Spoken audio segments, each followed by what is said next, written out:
the chairperson of TAZAMA, and Zambia will be represented as recommended by a director or somebody below the permanent secretary level. So the action that has been taken is that it has been brought to the attention of the ministry as Ministry of Energy, but we've also written to Cabinet to be able to get further guidance in terms of how to implement this directive, because it means that there has to be a discussion again between Zambia and Tanzania so that if that has to be implemented. But of course, the point that we're making there is that we'll be giving away this particular provision, which is enshrined in the Convention of 1967 between the two countries. Maybe I would, on that particular aspect, that's where I would end. Honourable members, let's interrogate that issue of corporate governance before we bring in issues of finance. Honourable members are now at liberty to engage the permanent secretary on that critical matter of corporate governance.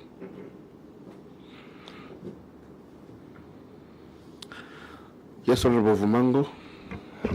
Thank you, Chair. PS, thank you very much for the elaborate clarity. Definitely, there's some conflict somewhere, and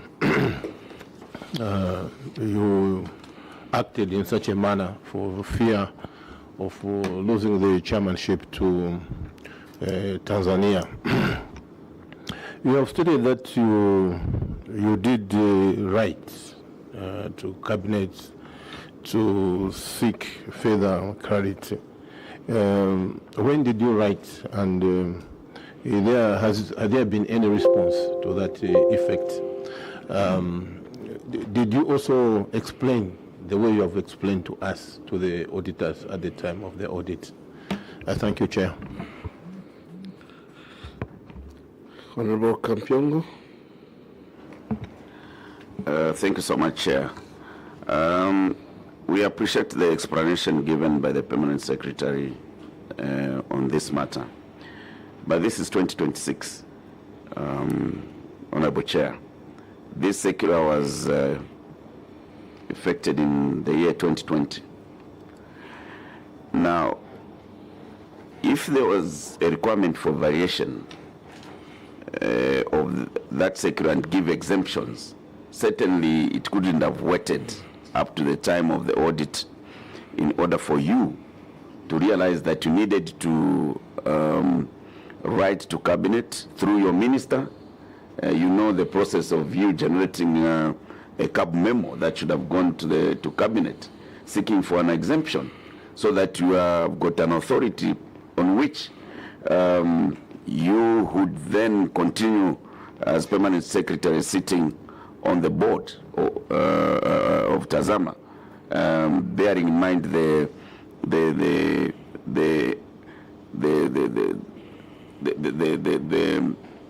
structure that you have shared with us. Of course, we appreciate that Tanzania and Zambia are joint owners of this strategic pipeline. So my question is, why did it have to wait this long for you to generate a CAB memo that should have gone to Cabinet seeking a variation, or rather to give you an exemption? I thank you, Chairperson. Thank you so much, Honourable Kasande. Honourable Kampyongo, your mic. Thank you, Chair.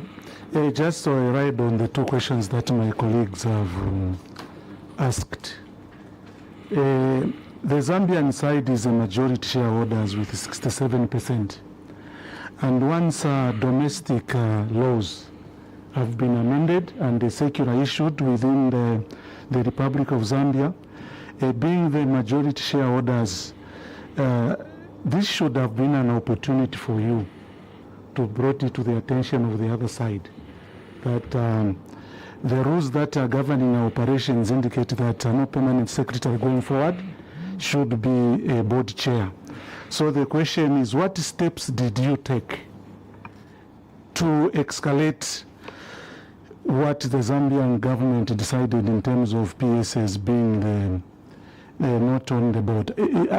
Chair, I can't just remember specific pieces of legislation that we amended in 2020 following the issuance of this policy direction. I think the way I cap is only that I can't immediately cite one.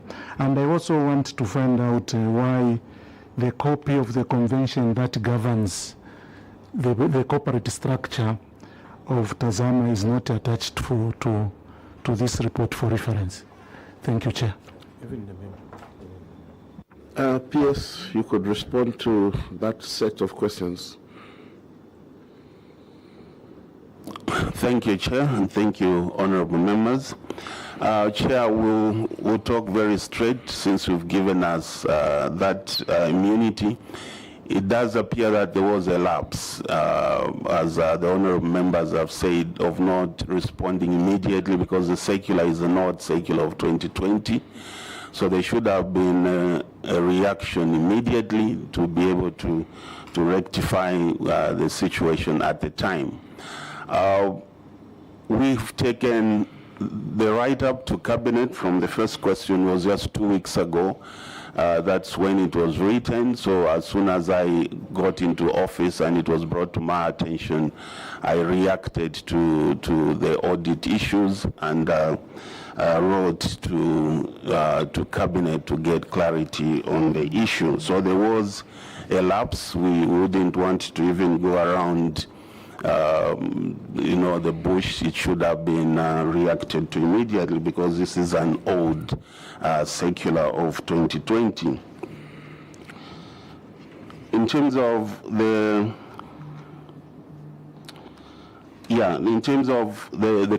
copy of the convention, again, we should have attached that because we were just looking at it recently, so we have it available. We'll make it available for the honorable members. The other parts, maybe the MD can also be able to comment on it. MD? Thank you very much, Chair.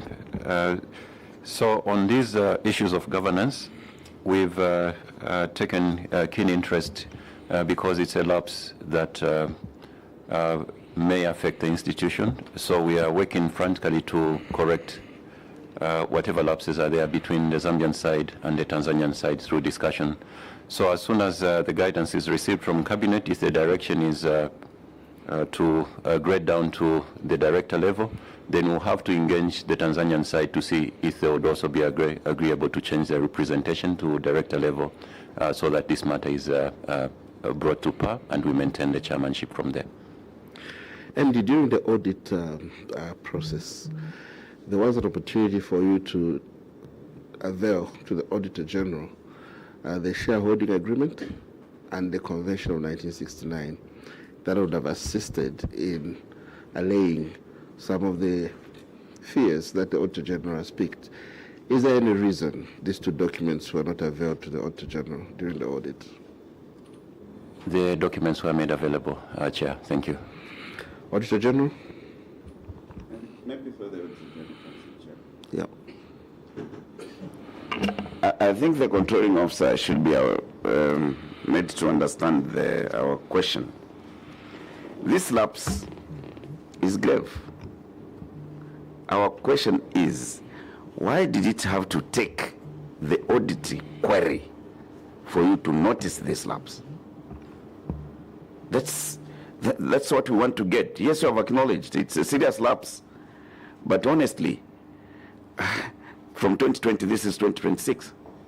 And you are saying you only wrote a letter, to Cabinet seeking guidance, probably just recently, 2 weeks ago. So, Chair, the question is, why did it have to take the audit query in order for you to realize that you were in breach, and this is cannot just be an ordinary lapse? Would you share a little bit of light on that before the auditor comes in, Chair?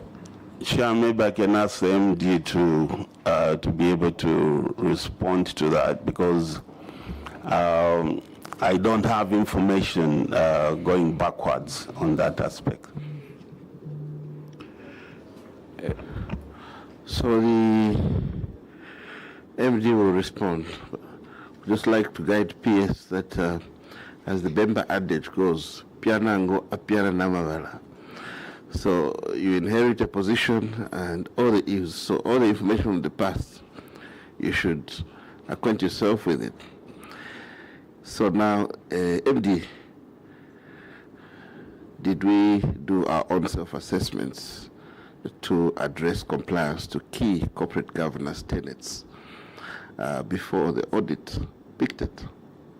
You've got internal audit. I heard you have a director of internal audit. And I know you do self-assessments. So did we have to wait for the Auditor General to pick out such a sensitive corporate governance matter? Thank you very much, Chair.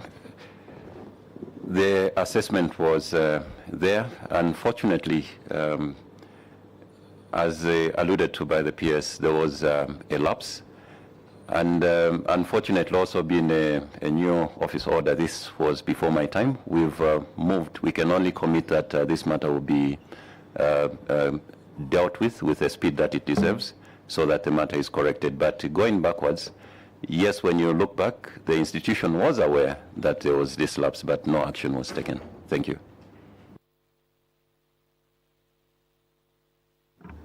Honorable Kampiongo.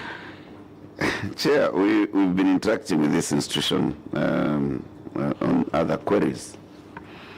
And if my memory serves me right, the chief executive of TAZAMA, you are coming from the ministry, aren't you? Yes, Honorable Member. So basically you move with institutional memory. You were at the ministry headquarters and now you're at TAZAMA. Certainly it will be difficult for us to buy that you did not know, even coming from the ministry going to TAZAMA, because we have interacted with you at the ministry. So, Chair, it's a matter that requires not just mere responses. I think we expect a little bit more from the witness. MD, you will not hibernate in your new position. You were part of TAZAMA through the ministry. And so we would like to tap into your institutional memory. And if you look at the management response, it does not refer to the shareholding agreement or the Convention of 1969 as having been availed. So you quickly state that you availed these documents, but you had an opportunity to engage with the Auditor General. And if you engaged optimally with the Auditor General, with all the documents that were required, some of these matters would have been processed, at that level. Hearing the PS speak and referring to some of these documents actually waters down some of the issues that have been picked.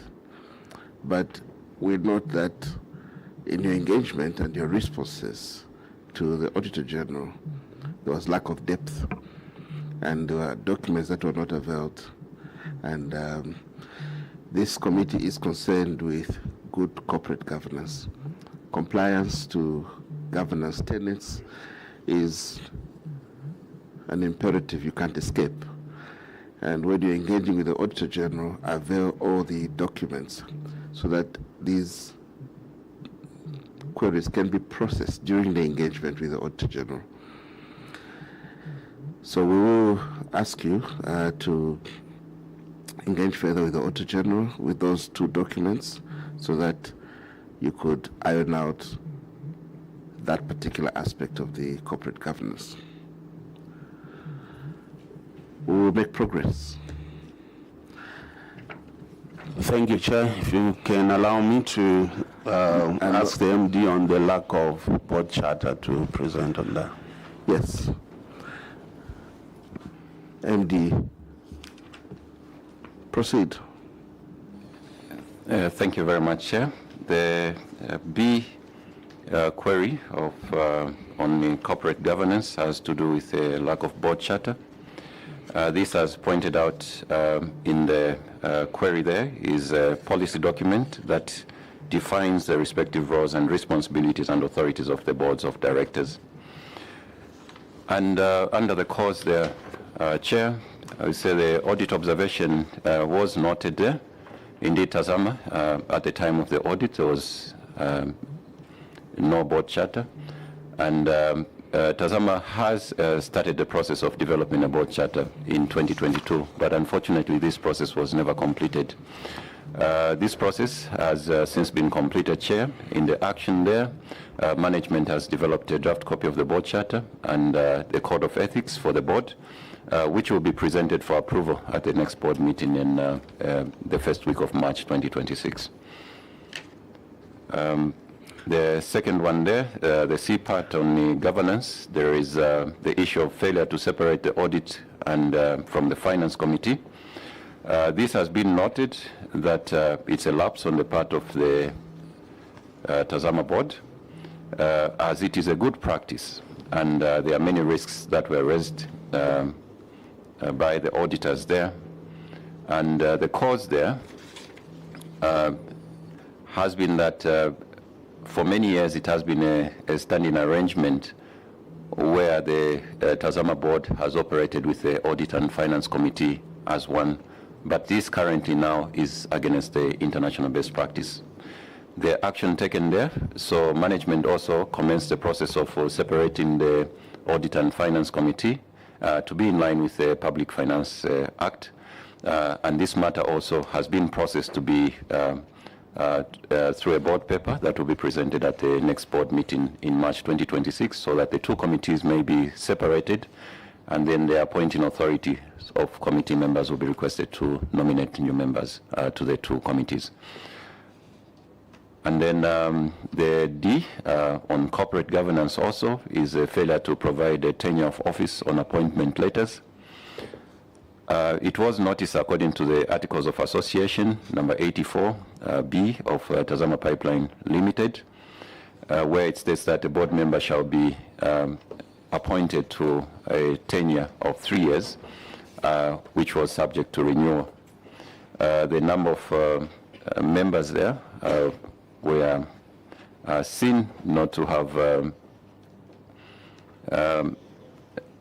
their dates of termination of the tenure indicated, and this matter is being worked on. The cause there, the audit observation was noted, and this arose from the fact that some of the appointment letters and appointing authorities left the appointments open-ended. The action taken there, management wished to state that some board members are appointed by virtue of their positions in the organizations and government that they represent. However, for members appointed from outside the government, the tenure will be included in the appointment letters. Thank you very much.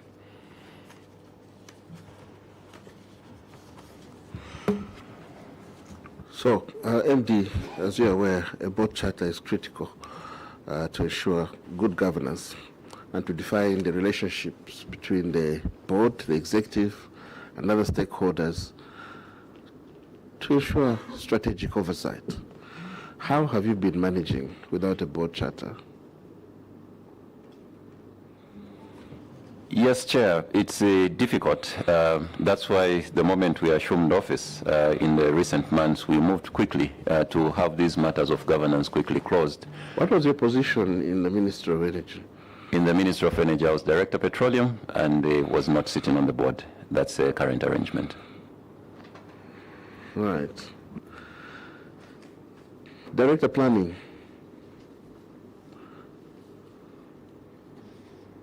Yes, Chair. You can come again, Chair. I didn't get the question. How did you expect strategic oversight without a board charter at TAZAMA? Chair, again, How do we expect the stakeholders to relate to ensure accountability and strategic oversight? Chair, sorry, I'm equally new in the ministry. I've just been there for, I think, about 4 months now. So I may not be privy to, but really, in terms of good governance, these are documents that guide how the institution should operate. So they are key documents. But relatively, I'm new in the ministry, Chair. PS, do you want us to recall the old management in your team? Because if all of you are pleading new, do you want us to send you away and request the old team to come? Or are you taking responsibility, of the ministry and, acquainting yourself with the audit reports and giving responses that represent government? Because government is by succession. Yeah, and therefore, so if you're going to plead innocence based on being recently recruited, we will expel you from here and request the audit team to come then to account for these audit reports, because citizens who represent, whose resources you hold in trust, expect accountability from management over these institutions. And so we expect responses on behalf of citizens. PS. Thank you, Chair. I think the response is that it's difficult to operate without the board charter, because it means that we are not giving the public, firstly, we are not showing them what they expect from us, so that we can be able to provide the service and be accountable to them. I think the position we're trying to say is we're trying to work as quickly as we can to ensure that we have these documents in place, so that even the next time we appear here, Chair, we should be able to say we've done this, we are implementing this, and we are following the guidance that you've given. We are taking responsibility for the past team, Chair, which was also which was in these positions, because, like you said, it's government, so it continues. We provide responses on behalf of government. Because some of these corporate governance issues, when you pick them up and you're making an appearance before the committee, you cannot say you're in the process when you've already done your draft, and all you're expecting is the board to see to approve it. So these are some of the things you would have come here with a tick. Yes, it was picked, but we've resolved it. If there is sufficient concern on your part as a management. Honorable Kasandwe. Thank you, Chair. I just want to find out among them if there were some officers present during the audit, among the team that has come before us. If there was any that was present during the audit. MD, that's your question? Thank you very much, Chair. We have 3 officers who were there that time. Thank you. Yes, Honorable Kasandwe. Yeah, so therefore they are in the position to provide answers to this committee. Thank you, Chair. Honorable Kampiongo. Thank you so much, Chair. It's a right on the question posed by Honorable Kasandwe. And I think it's been responded to. And like you're asking, the MD is very familiar with this sector, coming from the ministry. And therefore we expect that he should have hands-on on most of these issues. The TAZAMA has been operating without this charter for so many years. Maybe to make things easier for the committee, what assurance are you able to provide to this committee that come March, as you are saying, the board will be sitting? Probably would have even done better to avail the committee with that draft copy, which you are submitting to the board. Probably that will be reasonable enough for us to give you a benefit of doubt. So do you have something that we can share with the committee as proof and assurance that you'll be presenting this the same draft to the board. I submit, Chairperson. Honorable Mazoka. I'm just wondering, Chair, this entity has been running without a board charter from 1968 to date. How have you managed to do that? Thank you. To work without a board charter. That's my question. Mm-hmm. Huh?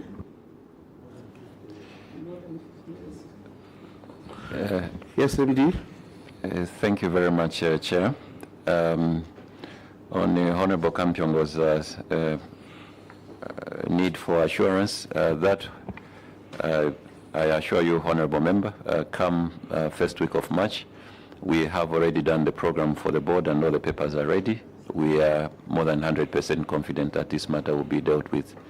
And we are happy to share the drafts in the background. My apologies that we could not do this earlier.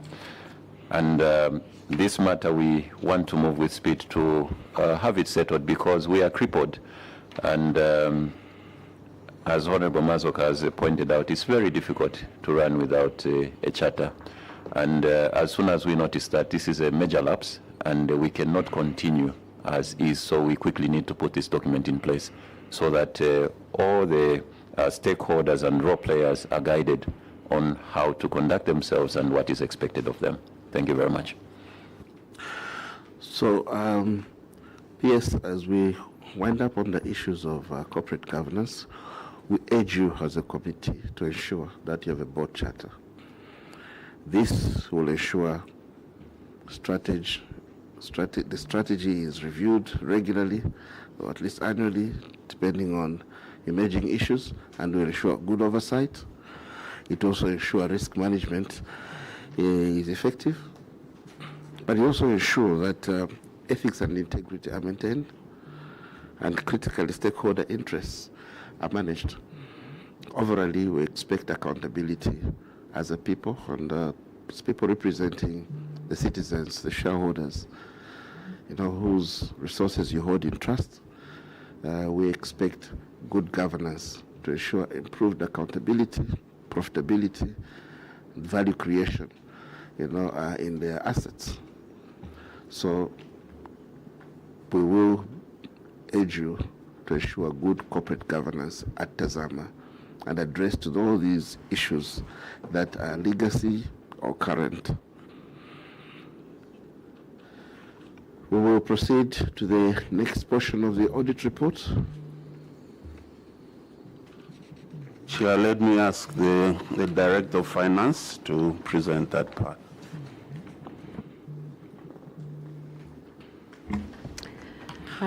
Thank you, Chair. The first item is the budget and income.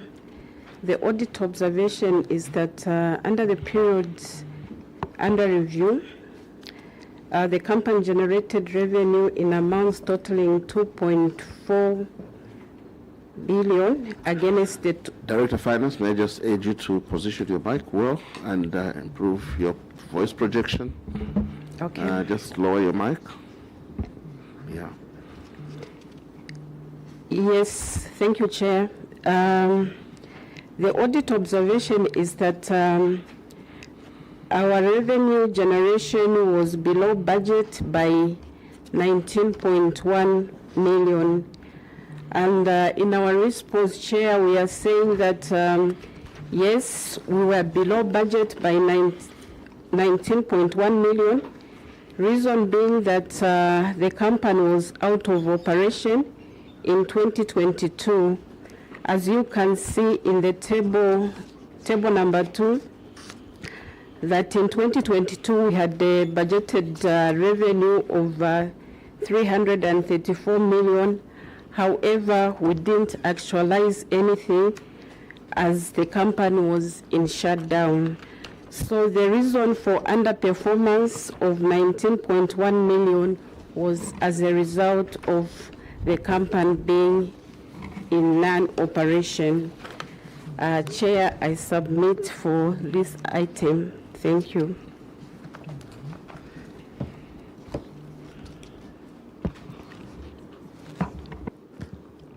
Proceed to your next item.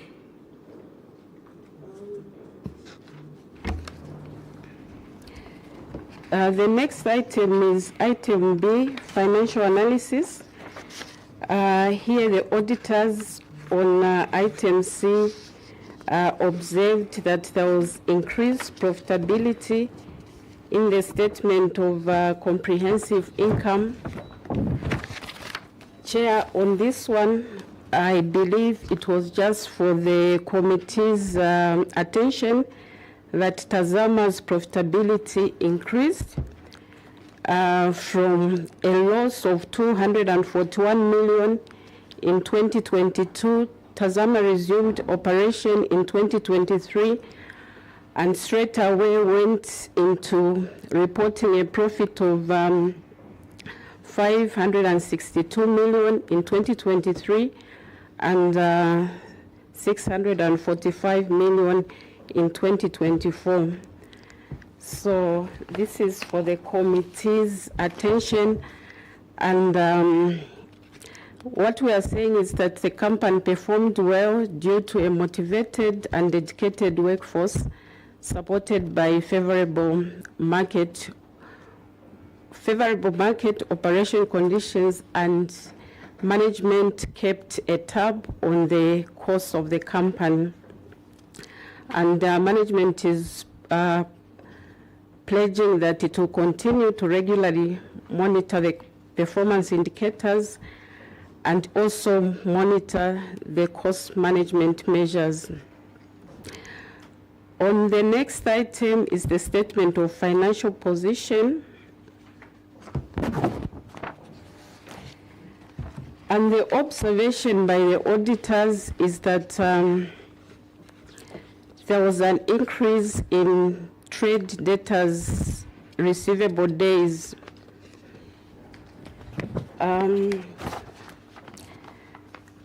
If you go to table 5, the trade receivable days increased from 12 days in 2022 to 44 days in 2023 and 199 days in 2024. The cause for this scenario is that the trade receivable increased from 1.3 million in 2022. At that time, the company wasn't in operation, so we didn't earn any revenues. But in 2023, the company came back into operation, and during that time, the company only had one trade debtor whose payment record was very good, and therefore the 90 million that was outstanding as at the end of the year represented 1 month's receivables. That was for December 2023. However, in 2024, government, through the petroleum reforms, opened up the use of the pipeline to various users, to various participants, and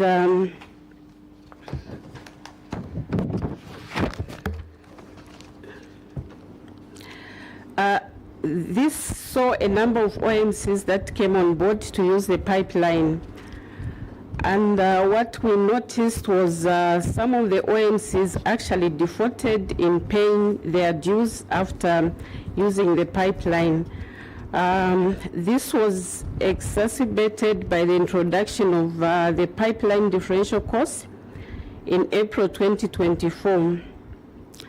The pipeline differential cost is the difference between the cost of transporting fuel using road and the cost for the transportation cost by pipeline. this differential cost is actually payable to Ministry of Finance. However, when this was introduced, we saw resistance from OMCs who felt that this PDC was not included in the transportation agreement, and the matter was actually escalated to the Secretary to the Treasury. And to date, OMCs are still disputing this cost, but management has continued to engage the relevant stakeholders.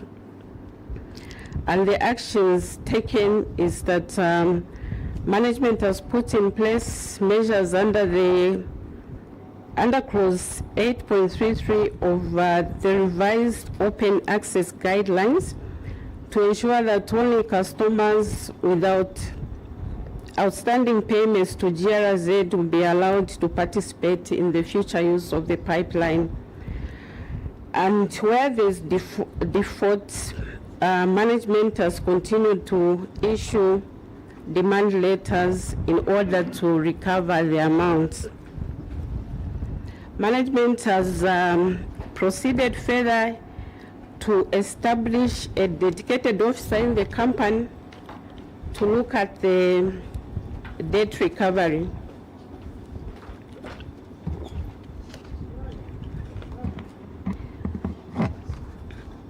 On item point 2, Chair, failure to meet current ratio. The auditors are saying that TAZAMA did not meet their set ratio of 4:1. In 2022, the current ratio for TAZAMA was 0.1. And the reason for that poor ratio, as I indicated earlier, was that the company was not trading in that period, and therefore there were no receivables, and the cash balances were depleted. In 2023, when the company started operation, we saw a comeback of the performance indicators, meaning that the current ratio bounced back from a low of 0.19 to 2.1 to 1.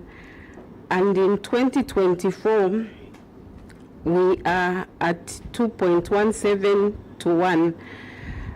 Will hasten to mention that the set target for TAZAMA was 4 to 1.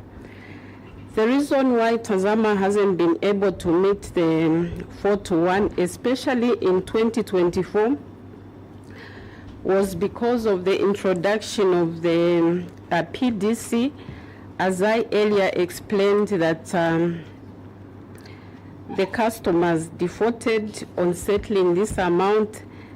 Therefore, it increased our current liabilities in higher proportion than the current assets, and therefore we remained below the set target of 4 to 1.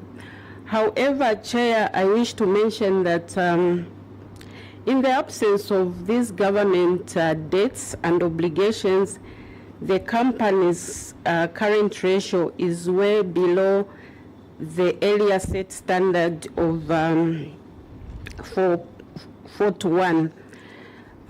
Based on the 2025 draft financial statements, our current ratio without government obligations is standing at 9.09 to 1, which is way above the set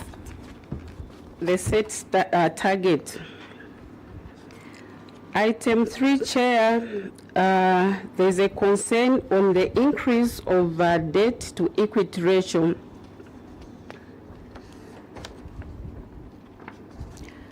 As detailed in Table 7, in 2022, Chair, the debt to equity ratio was 112%, which means our liabilities were more than our total equity. And in 2023, the situation actually worsened, and there's a reason to that. If you look at the liabilities, you can see a growth from 830 million to 2.3 billion in 2023. Chair, what transpired was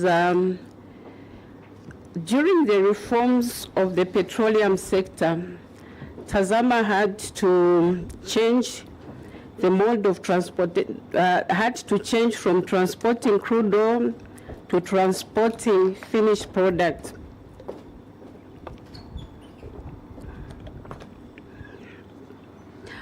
So what happened was, at that time of the conversion, neither TAZAMA nor government had money to buy a conversion cargo. So private players were called upon to purchase the conversion cargo. And in purchasing that conversion cargo, it was going to result, it was supposed to be repaid through the sale of the processed commingled crude oil that was in the pipeline. And the value of the processed crude oil could not cover the cost of the conversion cargo. At that time, the Ministry of Finance undertook to pay or to bear the cost of the deficit that was going to arise from this conversion cargo. And the total deficit from this procurement amounted to 1.2 billion. Chair, this 1.2 billion, it was given to TAZAMA because Ministry of Finance could not loan themselves, so that loan was taken to TAZAMA books. And the spirit of that loan was that it was supposed to be at no cost to TAZAMA. Therefore, the Ministry of Finance had provided modalities on how this loan was supposed to be repaid. And such modality was that ERB was supposed to raise the pumping tariff, and the difference was supposed to go towards repaying off this loan. This loan became due for repayment in March 2024. However, from the time this loan was given to TAZAMA in June 2023, the tariff adjustment has not been given to TAZAMA, so it has raised the profile of the liabilities, and therefore giving us a higher gearing or higher debt ratio of 175%. And the status quo hasn't changed to the financial year 2024. However, Chair, I wish to draw your attention to the fact that in spite of all this, TAZAMA reserves total equity has also been growing from 743 million to 1.3 million in 2023, arising from the profits that the company has been making. And from 1.3 billion in 2023, we are closing 2024 with 1.8 billion. Chair, as at December 2025, the gearing or the debt ratio will significantly come down as the company has continued to remain profitable. Chair, I submit on the financial part. Honorable members are now at liberty to interrogate the financial aspect of this audit. Honourable members.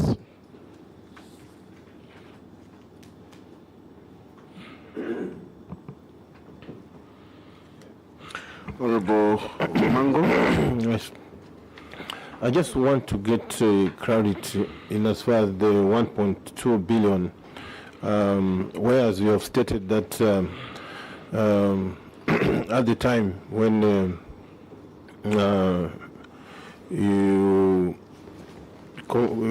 there was conversion from transportation of crude to finished product, neither government nor yourselves had the money, and as such, the people who came to your rescue were the private operators.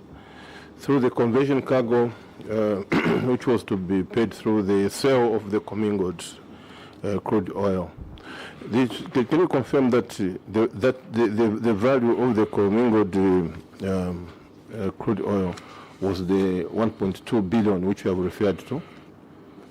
I didn't get you on that. Further questions? You talked of a loan, Director of Finance. Has management or the board engaged the Minister of Finance through the ST and also ERB to honor the agreement that ERB would liquidate the loan? Would like to hear a response on that. Sorry, Chair. I request that you repeat your question. Right. Has management or the board requested the ST to ensure that ERB honors the agreement that ERB would liquidate the loan? Is that question clear now? Yeah.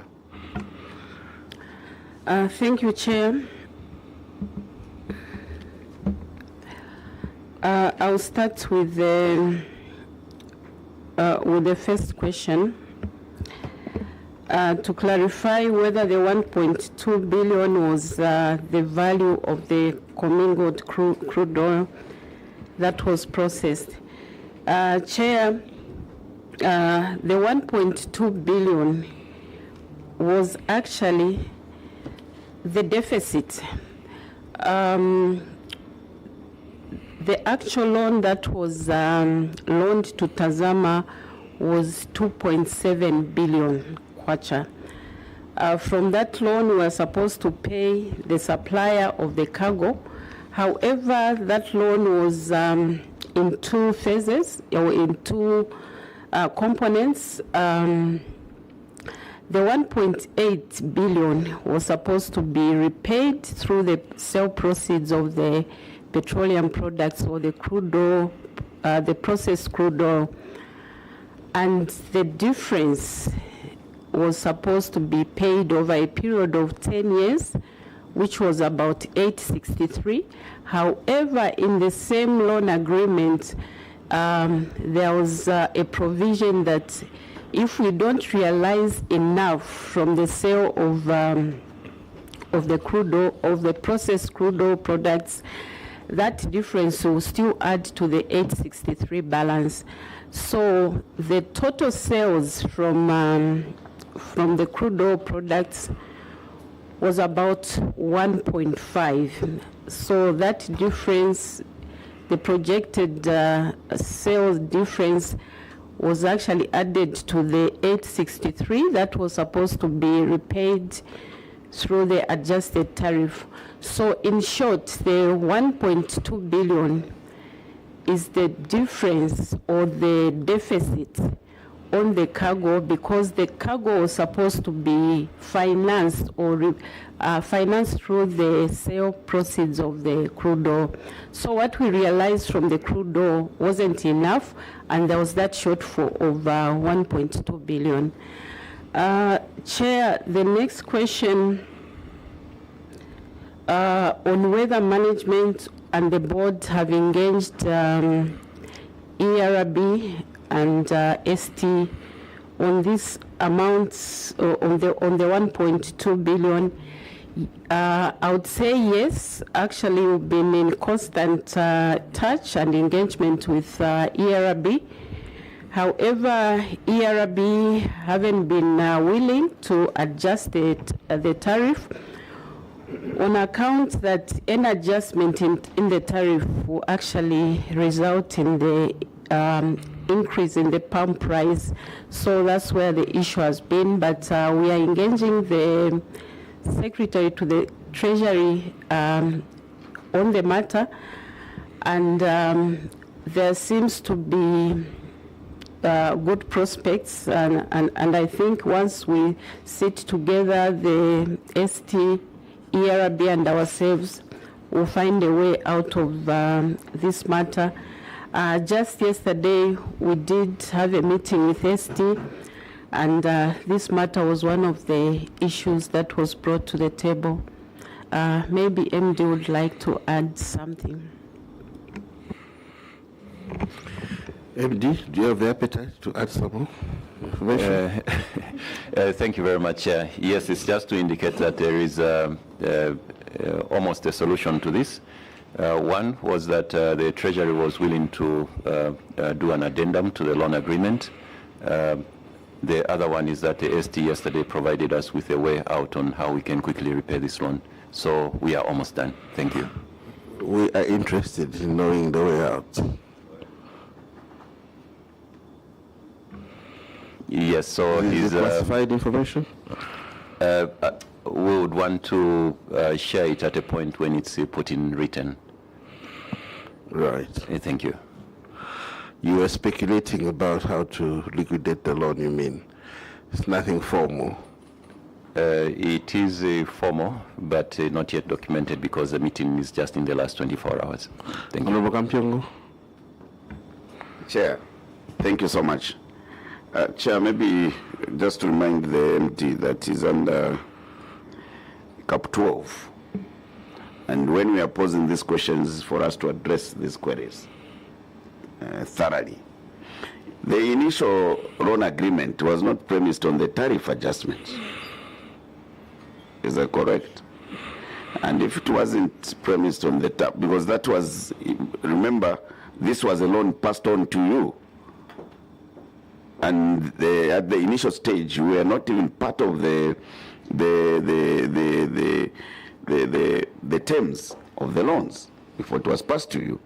And therefore, the aspect of tariff adjustments came in as one measure which was considered after the loan was passed to you.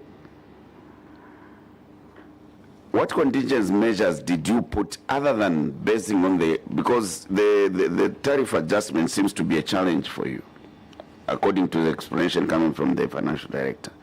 What contingency measures did you put in place when you accepted to have this loan sitting on your books?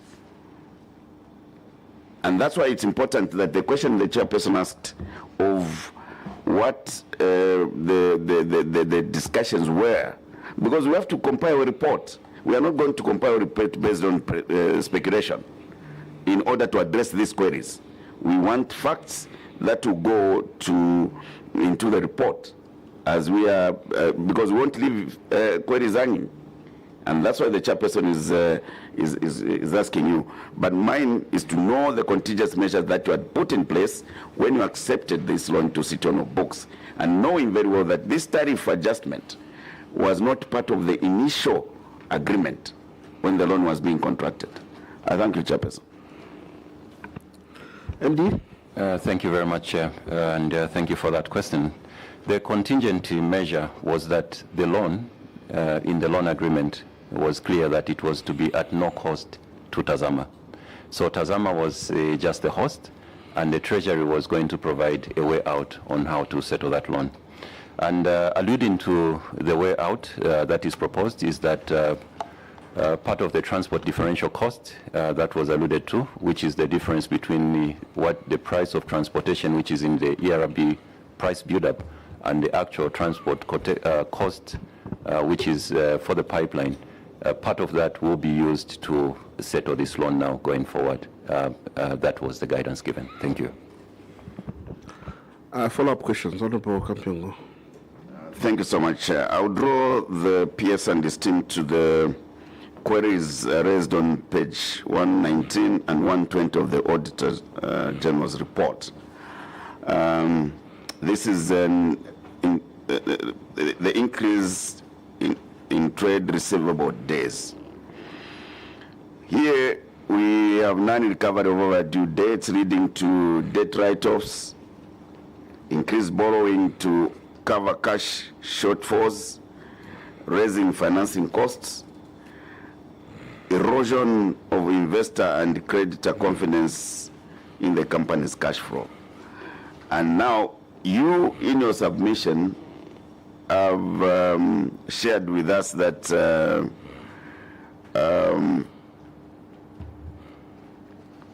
you have put in place some measures of the revised open access guidelines to ensure that only customers without outstanding payments to GRZ should be allowed to participate in future use of the pipeline. And you have further talked about the demand letters, establishment of a dedicated officer that should be following up on these dates, and also the reviewing of periodic creditworthiness of your customers. Would you share with this committee how much outstanding receivable you have collected out of the 755,239,468 kwacha has been collected as a Chair? Director Finance. Thank you, Chair.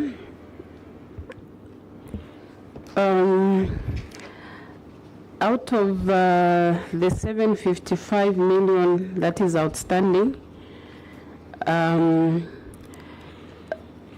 we actually invoiced the customers in US dollars. So what was outstanding as at 31st December 2024 was $76 million, while from the time the open access came into operation, the OMCs have paid the sum of about 42 million to the Treasury. So, like I indicated, Chair, the challenge with the collections has been that the customers have actually disputed that cost, the pipeline cost, pipeline differential cost, and that has been the setback or the bottleneck that we faced, and that's why in our engagement we have actually been engaging with at a higher level, even with ST himself. We've had meetings at his office together with the concerned OMCs. So we are trying our best as TAZAMA to make sure that that money is collected, because initially the collection was the responsibility of ERB, but that responsibility was given to TAZAMA. And you will appreciate, Chair, that actually most of, some of the customers involved have actually taken the matter to arbitration. So as long as the matter is under arbitration, the customers have declined to settle the amounts. Maybe if you allow me to just comment on that. Before April 2024, the OMCs were not invoiced on the transport part, and this is where the dispute is coming from. The transport part was included after April, when we started now going on to the open access pipeline. So the argument is that they weren't told that they needed to pay that prior to that, because this is a period where the audit covers. So their contention is that it's not a fee that was there for them to pay. So how can you then claim money going backwards? Because this was only introduced in April 2024, and this is why we keep going backwards and forwards. But there's still negotiations going on, Chair. Thank you. Honorable Mapani. Thank you, Chair. Chair, just for the sake of clarity, there is an indication that before these transport charges were not actually forwarded to your clients. Now, I just want to find out how it was done before. And if there were no changes which were made, did you have an opportunity to explain to them and how you reached at that cost? Because if an explanation was done, then, Chair, it becomes a bit strange to hear that somebody can dispute. And then the confidence that you have indicated that you'll be correcting these figures. How do you become confident when really there's still a dispute? Because people have not explained to them why they need to make that payment. Chair, I submit. Thank you. Honorable Kampiongo. Chair, before they come in, I just want clarity, because the figure in the query quoted in Kwacha, and in the response, the madam has given us the figures in DORA form. I wanted to repeat so that we know how much they've collected, and if they've collected, we want to have proof of that collection availed to the auditors, because this still remains a query in terms of the sums that are quoted in the audit query. So if you can repeat the figures, and then we would want to know the proof that you are able to make available to the Auditor General in terms of what you have received. I thank you, Chairperson.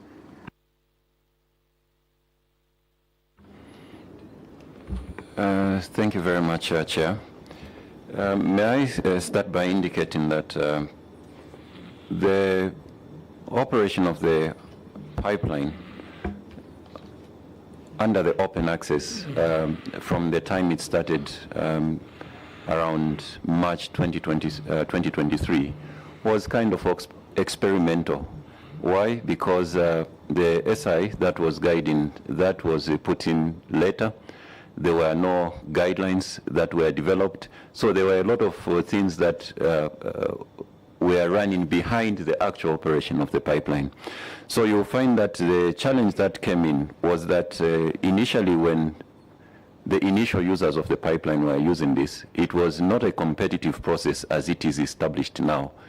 It was a process where permits or authority to use the pipeline was being given to individuals, individual OMCs.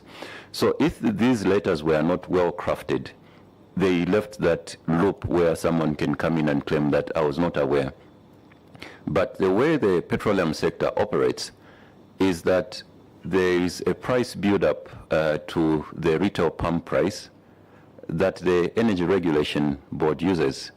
And in that price build-up, there is a cost element for transportation. And because the pipeline does not meet 100% of the low sulfur gas oil importation for Zambia, part of the importation comes by road. So what the Energy Regulation Board does is that it does a weighted average of the cost. So you find that what is in the actual price build-up, the cost is higher than what the pipeline users actually pay. Maybe sometimes, for argument's sake, it may be $133, and the transportation cost by pipeline is $54 per metric ton. So that difference, there is an inherent understanding with the user of the pipeline that difference is not money meant for them. It's supposed to be remitted to the energy fund so that it can be used in the stabilization of fuel pricing in case of volatility. So that time things were not refined, but this time now we have now developed version 4 of the open access guidelines. A lot of issues that were in gray areas that time have been covered, and these things are not happening anymore. But we still have the obligation to go back and try to collect this money that was not collected that time. Thank you very much. Further questions? Honorable Cassandra. Could you just respond to the question on figures, Director of Finance? Thank you, Chair. The amount collected to date is $42.3 million. Sorry, as at 31st December. The amount collected was $42.3 million, and the amount that was outstanding was $76.5 million. Thank you. And a proof to the auditor? Yes, Chair, we'll share the evidence with the auditors. Right. Why these questions are coming up, PS and Dr. Zama, in your audit report, you clearly state that you've got long outstanding debts or debts that have not been paid. Yeah, but you're also borrowing for operations. So one thing that arises, one, do you have an effective debt recovery policy? Because you will not be borrowing heavily, investing in short-term instruments to enhance your operations, and you're owed. You don't seem to have an aggressive debt recovery policy. Who do you admit that you got work to do on debt recovery? Thank you very much, Chair. I definitely admit that we have a lot of work to do on the debt recovery. And this is stemming from the fact that TAZAMA was servicing the government.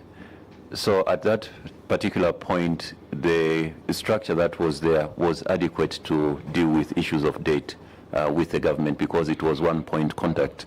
But it's not an excuse. We are now in the commercial space. So the way TAZAMA does things now has to change.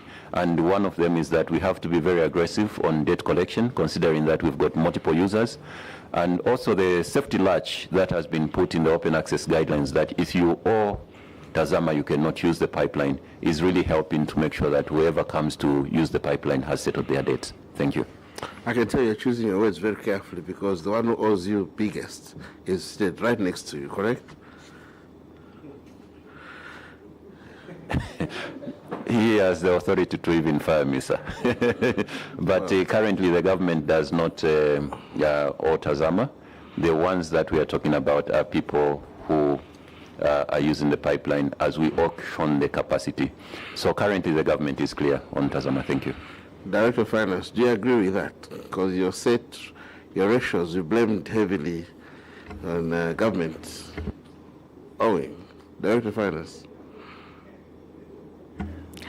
Thank you, Chair. As MD has rightly put it, GRZ came out of the procurement process in 2022, though I think 2020 actually.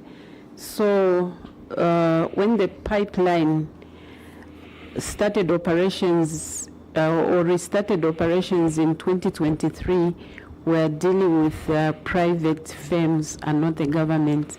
Right. So, Honorable Kasandwe. Thank you, Chair. My questions are coming from page 13 of their submission into 14 on failure to meet set current ratio. And then their responses are on page 14, Chair.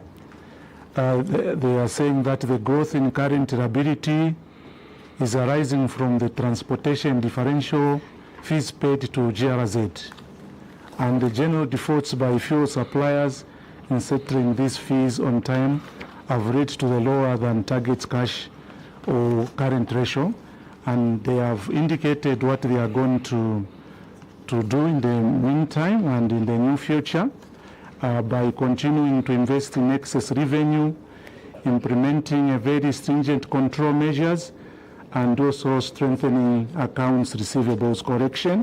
That is what commitment that they are making.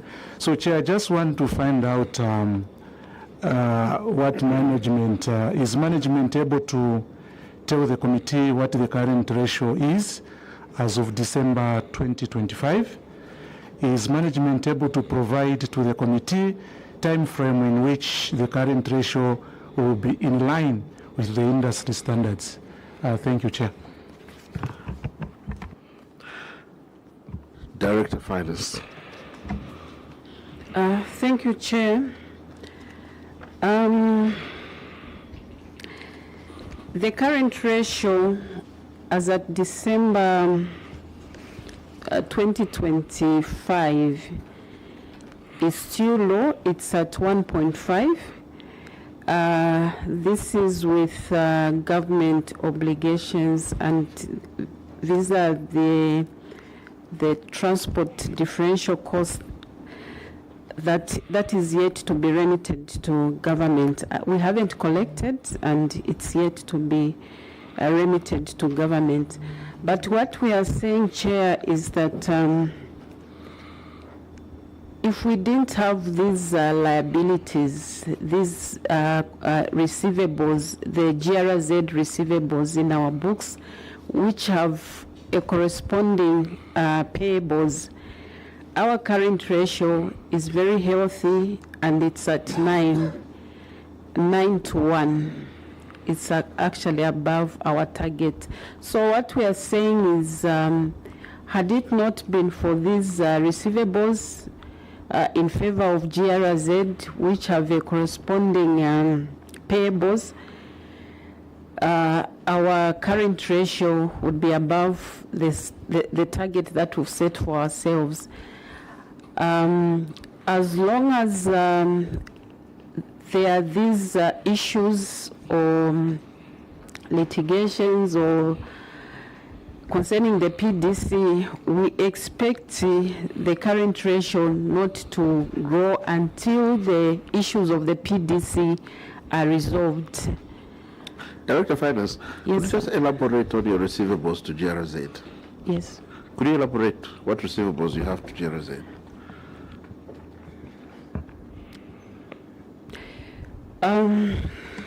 Thank you, Chair. Sorry. Apologies for not muting my mic. The receivables, what is happening is that TAZAMA is collecting or is invoicing the pipeline differential cost on behalf of government. So we are a receiving point, a collection agent. Once we receive money for government, we remit it to government. So what's happening is that if the OMCs are not paying, it means that receivable in our books is growing, and also the payable, because we need to pay government once we receive the payments from the customers. So if the OMCs are not paying, it means we have this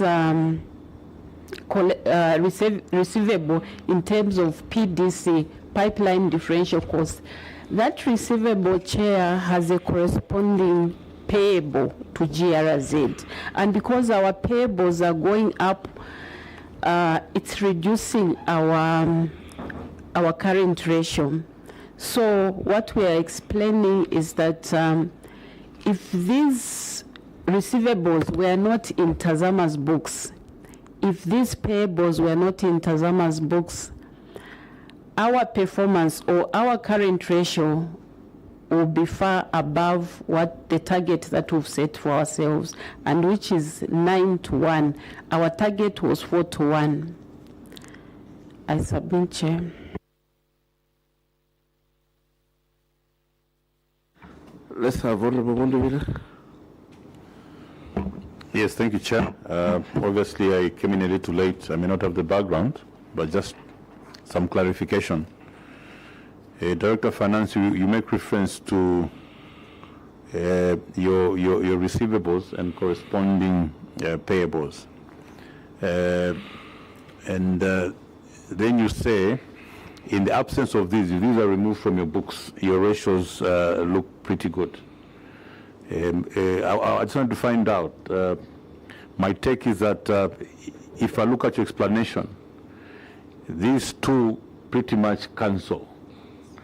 The differential between the two may be very minimal, just leaving, whatever margin.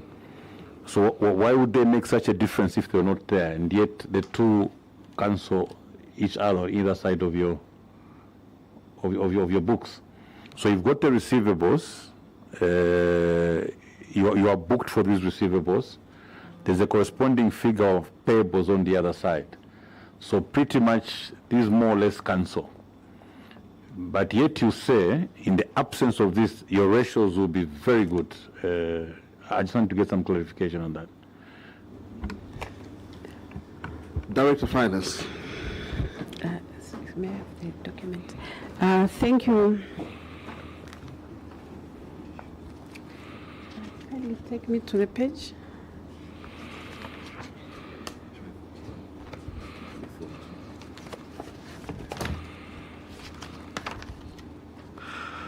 You've betrayed this aspiration, ferocious aspiration, to have the GRZ receivables removed from your book so that the ratios improve.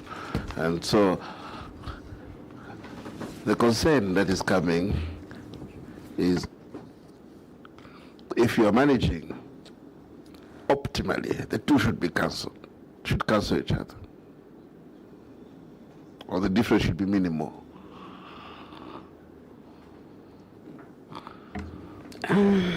Thank you, Chair. If you look at the growth, I think what is causing the difference is that if you look at the current assets or the current liabilities, they've grown by 100%, while the current assets have grown by less than 100%. I think that's what is causing that difference. It's because the current assets are not growing at the same rate with the current liabilities. I submit, Chair. Right. Honorable Councillor. Chair, I think what the Honorable Mundubiri was speaking to is this submission from them, where they've made an undertaking of strengthening accounts, receivable correction processes, with a view to reduce GRZ payables on pipeline differential fees. I think that's where the question was coming from.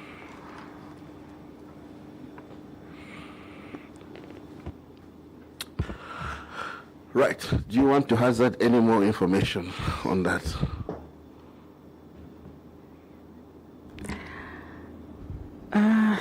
I'm not sure if I got the question well. Maybe MD can assist. I'll pick it up if... Well, that's the reason I said you want to hazard any more information. Yeah, you at least, what did you say? No. Nothing. Fine. The concern of this committee, if you look at your increase in trade receivable days, clearly non-recovery of overdue debts is standing out, and it's leading to debt write-offs, bad debt write-offs. Okay, and then it's also leading to you increasing your borrowing to cover cash shortfalls. Again, this is raising finance costs. This is leading to erosion of investor confidence and even creditor confidence, and it's affecting the company's cash flow management. Now, as we talk about non-recovery of overdue debts, we are also seeing you now, yes, increasing on borrowing and defaulting on your short-term obligations. Your reliance on costly short-term financing is worrying. And we're seeing that there are strained relationships leading to disrupted supply chains because of what I have just mentioned. MD, reassure this committee, one, that your debt recovery policy will be in place. Two, that you will adhere to what you've assured this committee that OMCs that owe will not be accorded further credit. And 3, we worried too that you are straining to honor government receivables. Could you give reassurance to this committee? And Honorable Kampiongo would add to that. Yeah, just a quick one.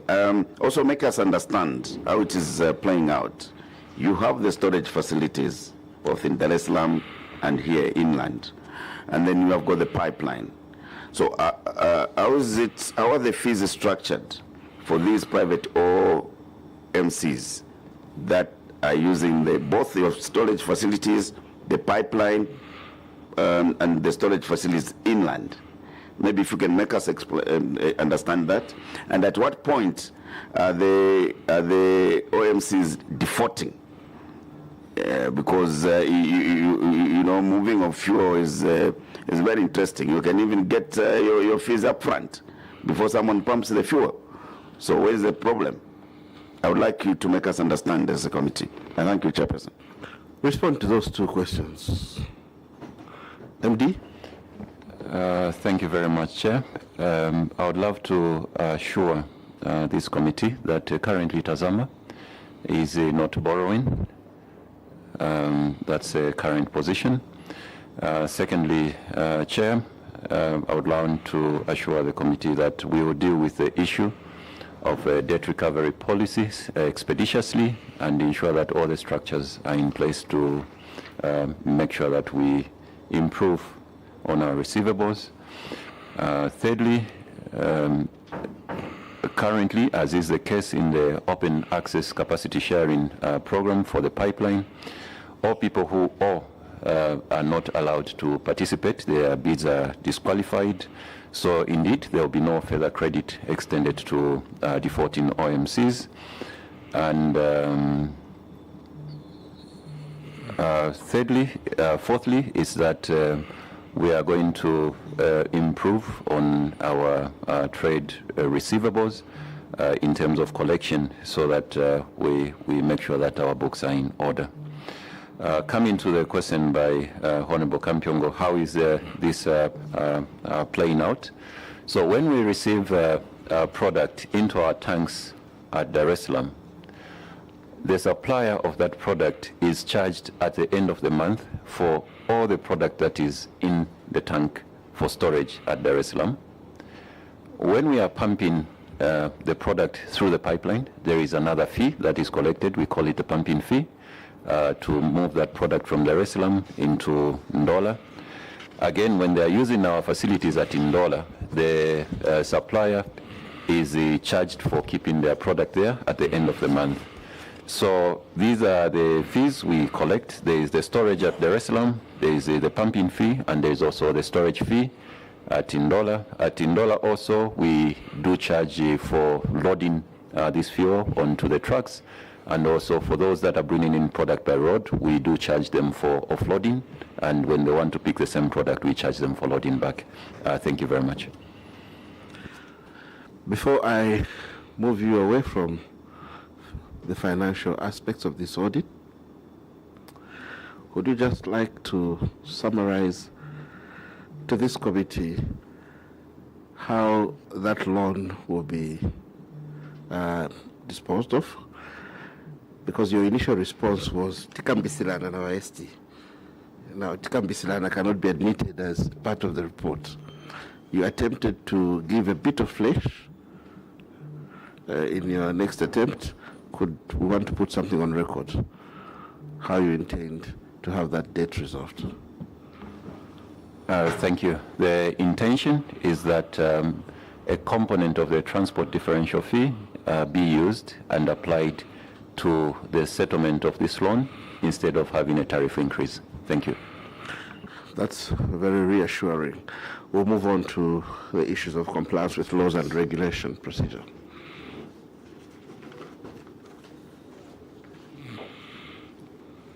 Chair, the MD will present that part. Managing Director, Tanzania Zambia Mafuta Pipelines, formerly Director Petroleum. We need to remind you that so that you know that we know you've got institutional memory. Proceeds. Thank you very much, Chair. We come to 14.2.3 there. Petroleum reforms, conversion of Tazama pipeline from crude oil to finished products. So in that part, the government endeavored to convert the use of the pipeline from transporting low sulfur, from transporting commingled crude oil to the transportation of low sulfur gas oil, and there are queries that were raised under there. The first one, delayed expansion of the pipeline in line with the business plan. So the Tazama pipeline had a business plan in which it was to convert the 8-inch sections of the pipeline and replace them with the 12-inch sections. And this was going to increase the throughput for the pipeline from 850,000 metric tons to 1.5 million metric tons per annum. There is a query that this project has delayed and has not been implemented. The cause there, management wishes to clarify that the planned expansion couldn't be undertaken as envisaged in the business plan due to funding constraints arising from the prolonged pipeline shutdown from 2022-2023. The pipeline went into shutdown in August 2020, and only resumed operations in January 2023. The action there, given the substantial capital requirement of approximately United States $450 million, management resolved to continue looking for resources internally to undertake this project. The second query there is a failure to improve security measures along the pipeline. As part of the business plan, it was proposed that the pipeline have an optic fiber system running from Dar es Salaam to Ndola, and introduce what we call the SCADA system. And also under there was a provision to use a drone in order to enhance security. The query there is that there is inadequate security along the pipeline, leading to repeated product loss and environmental damage, and there's a table on the next page there that is detailing the findings of the auditors. Management response, the cause, the audit observation there was noted. However, management wishes to highlight the major cause of the lack of resources as a lack of resources to lay the fiber optic cable from Dar es Salaam to Ndola, a project which was going to cost in the ranges of $30 million US. The action there, the following measures have been put in place to tighten security as follows. Number one, a total of 204 state security officers have been deployed along the pipeline wayleave from the time the pipeline was converted to pumping finished product in 2023. Number two, a total of 241 village groups in Tanzania and 65 village groups in Zambia, and a total of 482 villagers in Tanzania and 455 villagers in Zambia have been engaged, and they participate in securing the pipeline wayleave every day. Then number three, the patrol monitoring system was installed along the wayleave, which helps to organize the login and execution of patrols in the operational areas. And we report also to the committee that since July 2024 up to September 2025, no single case of vandalism has been recorded. Although the company has not experienced any type of vandalism since July 2024, due to enhanced security measures, management will continue to sustain enhanced security arrangements by further implementing an intrusion detection system along the critical sections of the pipeline and introduce drone surveillance for continuous aerial monitoring of the wayleave. The other query there was on the contract for the supply and delivery of a hybrid drone. We noticed that there are some issues that were raised there. Failure to provide for performance security as advised by the Attorney General. The cause there, the contract signed included a 5% performance security as advised by the Attorney General. And it is regrettable that TAZAMA failed to adhere to the contract provision on performance guarantee due to non-appointment of contract managers within the firm.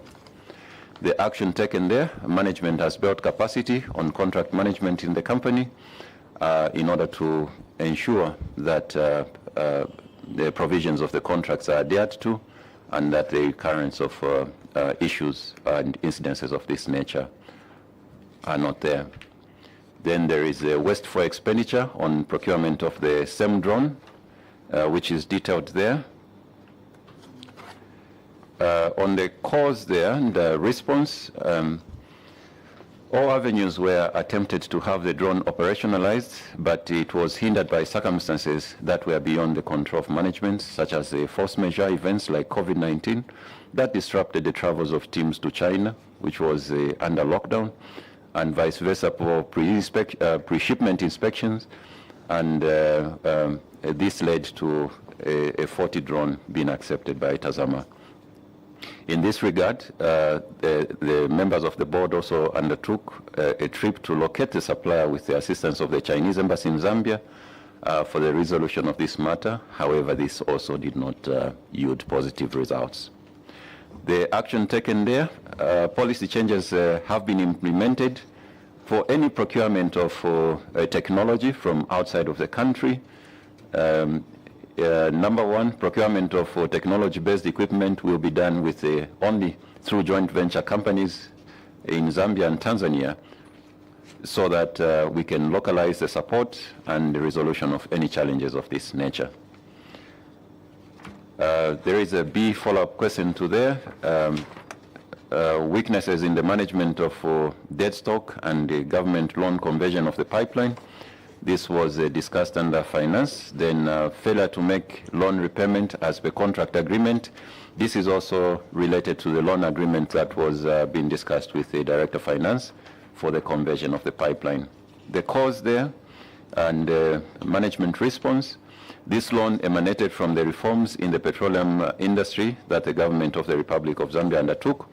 Part of the reform was to convert the TAZAMA pipeline from transporting crude oil to transporting finished petroleum products. Since this was a government decision, government provided all necessary support and guarantees for the procurement of diesel.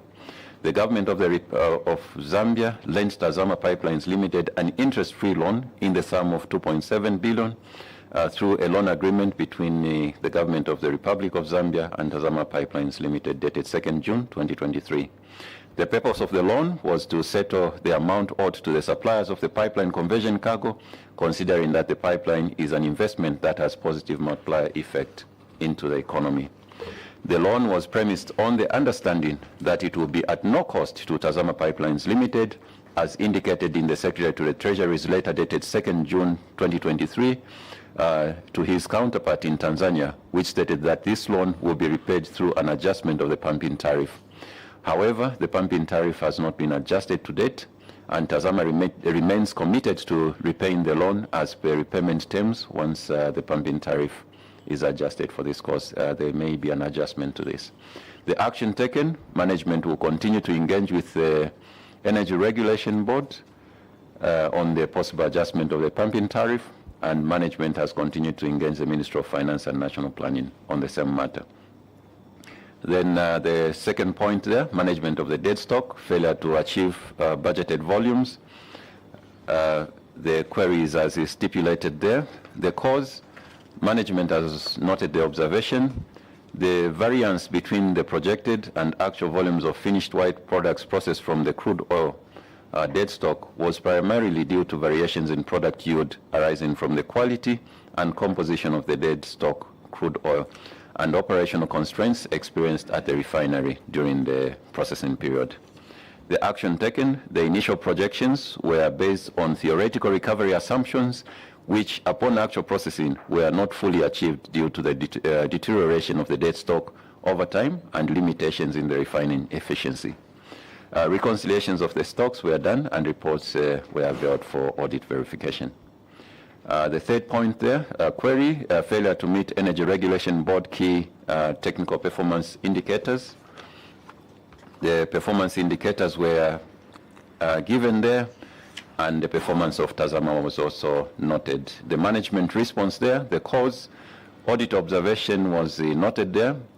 The failure was due to the reasons given there. Number one, there was a loss of time in the first quarter of 2023 because this is the time that the pipeline was being converted from transporting crude oil to transporting finished product. Secondly, there were 28 shutdown days in the first quarter due to lack of pumpable feedstock at the tank farm because the tanks at Ndola were actually full. And number three there, in the second and third quarter, we had 19 shutdown days due to lack of storage in Ndola. On procurement matters, we had the failure to use the market price index on low-value procurements. That was noted, and in the cause there is that TAZAMA used the price reasonableness analysis, and in the action there, we see that we've actually applied to be on the government EGP, and training has already been conducted to that effect. We're just waiting for the implementation of this so that this matter is also resolved. On staff-related matters, there is a questionable conditions of service, inclusion of payment of responsibility allowance. There is a query there on this allowance, and the cause there is that management accepted that there was a problem with this because the guidance was not followed. The action is that this matter has been resolved and is being corrected through the Emoluments Commission report. Are you the MD being referred to this audit report? Not at all, Chair. Proceed. Yeah, the matter has been corrected through the Emoluments Commission. We had engaged them late last year, and they've produced a report to help us correct this matter. Then 14.2.5 there, operations at the Tanzania region, failure to pave or concrete the tank farm, burned surface area. This was noted, Chair, and the management response is that the audit observation is very correct. However, the works could not be completed within the earlier stipulated time frame due to the financial constraints that the company experienced between 2020 to 2023 when it was in shutdown. The action there, management has commenced the rehabilitation of the burned walls and the installation of the concrete pavements at the tank farm there, as is seen in the pictures. The project is currently being undertaken. The same with the dilapidated burned walls at the tank farm. This has also been corrected. The project is currently going on, and the burned walls have been worked on. Going to 14.2.7, other audit findings. The lack of internally generated documentation of received and dispatched white products. There was a concern raised that TAZAMA was relying on the international documents, as is a practice in the industry, instead of it generating its own internal documents to acknowledge the stock account in there. The cause there, the audit observation was noted, and this was caused by TAZAMA's reliance on industry practice. The action, the operations manual has been revised as at the end last year, and it contains procedures that are compatible with the current equipment, and we are working that we internalize all these documents that though they are industry practice, we need to generate our own documents for credibility. And then B there, lack of documentation, instruction for pumping activity. There it was raised that there was an issue with the operations and maintenance manuals, which were not being followed. The cause, the audit observations were well noted there. However, the audit may wish to note that the operations and maintenance manual, which is separate manual from the systems and procedures manual, were revised, and they were also updated. And the action taken there, management has constituted a multidisciplinary team from operations and engineering to review and update the outdated operations and maintenance manuals so as to align it with the current business model. The revision of the operations and maintenance manual has since been completed and is currently being in training for the employees. The C part of the query there, failure to dispose of unserviceable assets. There were a number of assets that the auditors found that are not in service and they have not been disposed of. The cause has been the delay to compile the obsolete assets, which has since been completed. And the action, the process of disposing of unserviceable assets has commenced and will be concluded by 30th June 2026. On the statutory obligations there, failure to remit skills development levy. There is a query on the Tanzanian side where TAZAMA has an issue with the Tanzania Revenue Authority for failure to remit the skills development levy.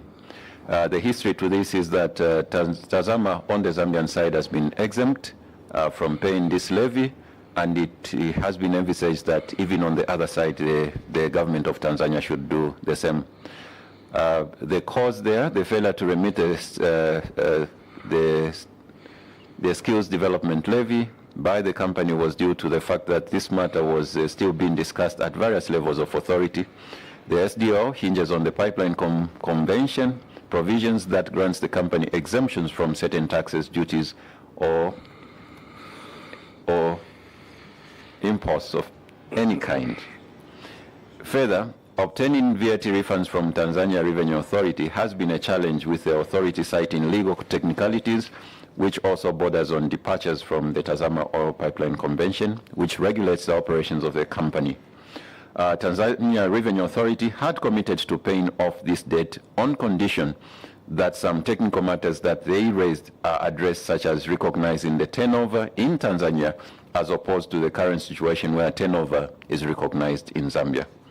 The action there, the company has now entered into a payment plan to liquidate the prior year's SDL obligations in monthly installments of 50 million Tanzanian shillings.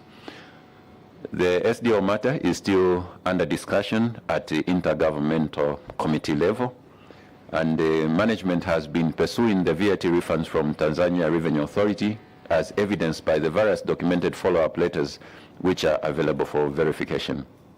And lastly there, management is currently addressing the technical matters of concern under VAT, though some might need to be resolved through the established intergovernmental committee looking at the departures from the Pipeline Convention that have been pushed from the Tanzanian side. Chairperson, I submit. Right. Now, PS and your team,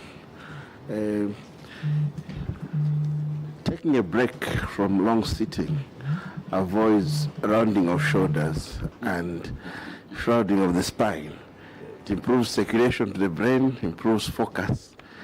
We'll take a 5-minute break, then come back. Thank you very much. Thanks.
kawena inandilipa no iwe kumakasa kawena nitasaini la pensulo Marriage certificate nitasaina ni pensulo kuchitila mwina ukatasinta pensulo Marriage certificate nitalemba pondi pensulo Masignature titafufu Wina yosaini fake loving Maboza maningi Kwa juluka ama pretending Siniza puna boyamba Akafunika la bala Ukatayamba kutamika Yani rede la bala Ukatayamba umambala Pensulo Kujiti la mwina ukatasinta Pensulo Masignature titafufuta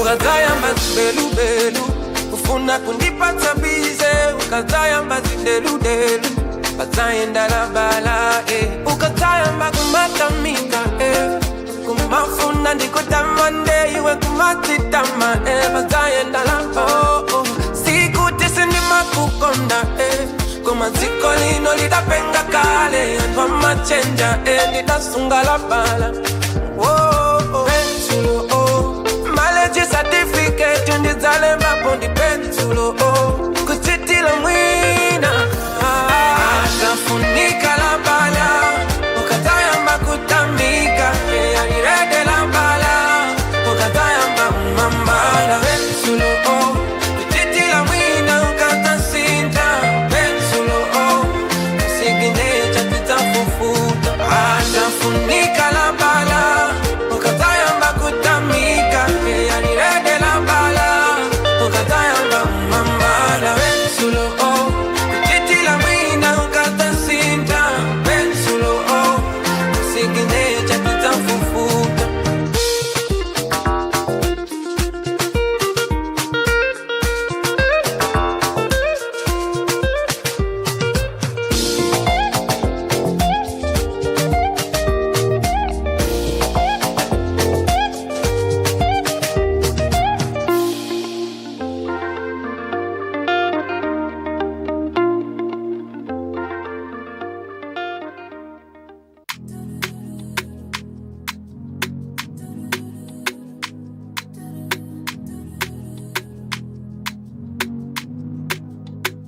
Sometimes it's hard to fight.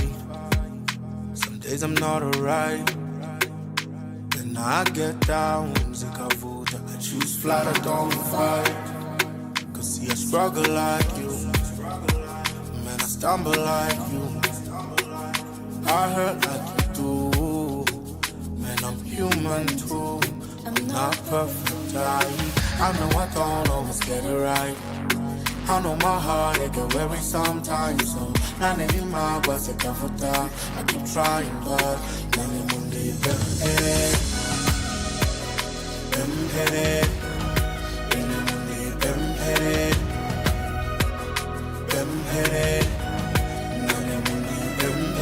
Just always age of I'm okay. When I'm struggling with things that I won't say. Platforms come with a pressure that can only be contained by the maker. Ndemwina mukakhala mundi ike manja mwachachacha mukufuna samalila yena pena ndimaziwa landeka ndimkapeza kokatawi pang'ono mbiyimbileko mukapeza kokantawi pang'ono mbiyendeleko tuzachezeko I know I don't always get it right. I know my heart, it get weary sometimes. So, none of my was a devil die. I keep trying, but none of them deep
Niziva you've been disappointed.